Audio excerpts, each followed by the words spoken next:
सन 1473 में गुजरात सल्तनत के सुल्तान महमूद शाह बेगड़ा ने द्वारका पर एक सुनियोजित सैन्य अभियान चलाया। उद्देश्य था हिंदू धर्म के प्रमुख तीर्थ स्थल द्वारकाधीश मंदिर को नष्ट कर इस्लामी वर्चस्व स्थापित करना। द्वारका उस समय किसी संगठित राज्य के अधीन नहीं थी, बल्कि छोटे स्थानीय क्षत्रियों के नियंत्रण में थी, जिनके पास कोई बड़ी सैन्य शक्ति नहीं थी। बेगड़ा, जिसने पहले सोमनाथ को नष्ट कर वहां मस्जिद बनवाई थी, अब पश्चिम की दिशा में द्वारका की ओर बढ़ा। उसने जूनागढ़ से अपनी सेना निकाली, जिसमें तोपखाना, घुड़सवार, पैदल सैनिक और नौसैनिक शामिल थे। आदेश था मंदिर को जड़ से मिटा दो ताकि दोबारा पूजा न हो सके। द्वारका के पास कोई किला या सुरक्षा दीवार नहीं थी। जैसे ही सेना नगर में घुसी, भय और अफरा तफरी फैल गई। पुजारियों ने घर के द्वार बंद कर ली, लेकिन कोई प्रतिरोध नहीं हुआ।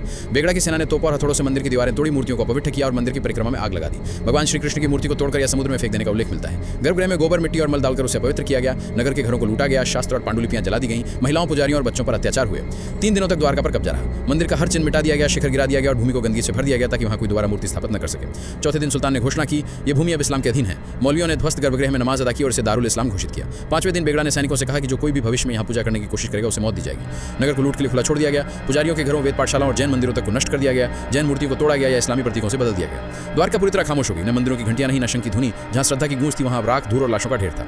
महमूद बेगड़ा के दरबारी इतिहासकारों ने इस विध्वंस को इस्लाम की फतेह कहा, जबकि वास्तव में एक निहत्थे धार्मिक नगर पर किया गया हमला था। यह घटना बताती है कि जब सत्ता कट्टरता के साथ मिलती है तो इतिहास केवल विजय और पराजय नहीं, बल्कि विनाश और चुप्पी से लिखा जाता है। द्वारका का यह ध्वंस केवल एक मंदिर का नहीं, बल्कि आस्था और चेतना पर किए गए उस प्रहार का प्रतीक है, जिसकी गूंज आज भी समुद्र की लहरों में सुनाई देती है। इस वीडियो को देखने के लिए धन्यवाद। मिलते हैं अगली बार। प्लीज लाइक करें, शेयर करें।